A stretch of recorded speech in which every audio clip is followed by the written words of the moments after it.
మీరు బాగున్నారు. మీకు ఎంతమంది ప్రపోజ్ చేశారు ఇప్పటికి? తెలియదు నాకు కూడా.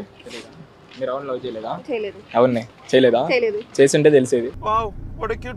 అందుకే చేయలేదు. చెప్పండి. చెప్పాగా అంతేనా? ఇంకా ఇంకేం ఆన్సర్స్ లేవా? చెప్పాగా లవ్ చేస్తే చాలు. పార్థాయన ప్రతిభూషిత అంటమేగా. మరి అలాంటప్పుడు ఎందుకు అబ్బా లవ్ చేస్తారు? అలా అయితే తెలియదు కదా.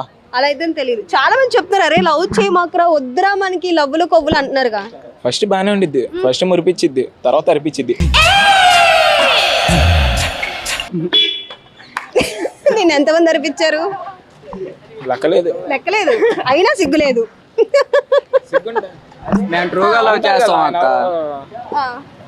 చెప్పిన మాట విన్నాన్ని కొడుకు అంటారు, చెప్పిన మాట విన్నట్టు నటించేదాన్ని కూతురు అంటారు. అంతే కదా. సిగ్గుసారాలు ఎందుకు మనకి చెప్పండి. మొన్న చిన్న లైఫ్, రేపు కొంటాం లేదో తెలియదు, ఇవాళ ఎంజాయ్ చేయాలి.